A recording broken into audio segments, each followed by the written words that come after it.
Good evening. You are watching the video of the man who paraded himself as the President of Nigeria, advocating for independent state of Palestine at the UN General Assembly. Each time this man goes to UN General Assembly with taxpayers' money from Nigeria, he goes to advocate for the independent state of Palestine. Now, watch this.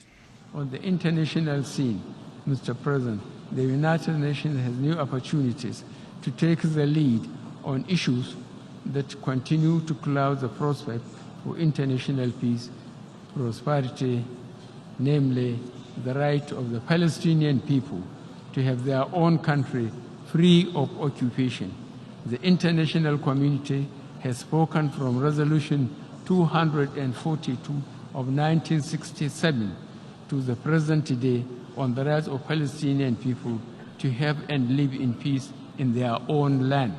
Yes, he quoted Resolution 242 of 1967 UN General Assembly Resolution 242 1967.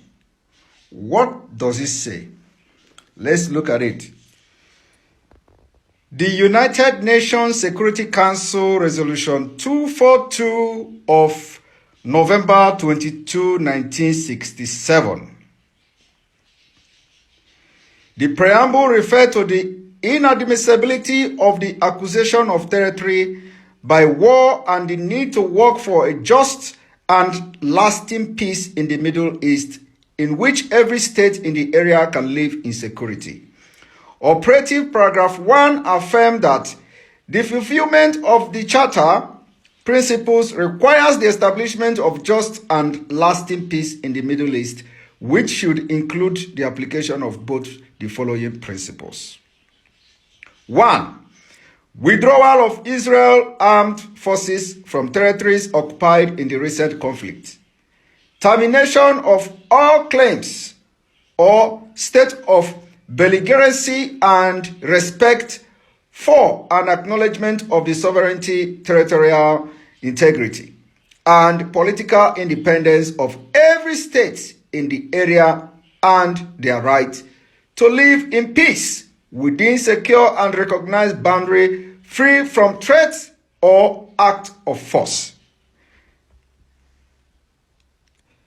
I repeat the last two paragraphs. Within secure, recognized boundaries, free from threat or act of force.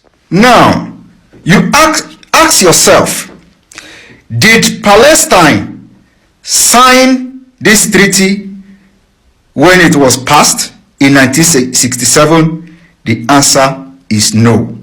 They rejected it. And when you look at the last paragraph of this resolution, it reads, termination of all claims or states of belligerency and respect for and acknowledgement of the sovereignty, territorial integrity, and political independence of every state in the area and their right to live in peace within secured and recognized boundaries, free from threat or act of force. Free from threat or act of force. Today, there is nothing like free from threat and free from act of force. That has been hostile. Anyway, now let us visit Nigeria.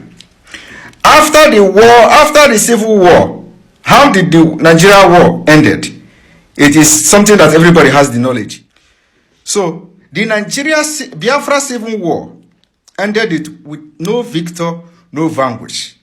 But has Nigeria respected that declaration of no victor, no vanquish? The answer is no. Has Palestine respected this UN resolution 424 The answer is no. Now, what is the difference between Biafra and Palestine?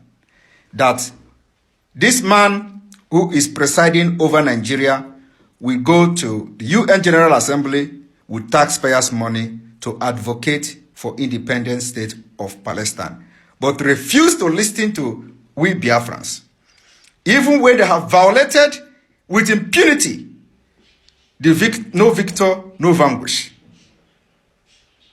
Nigeria has violated the no victor, no vanquish with impunity.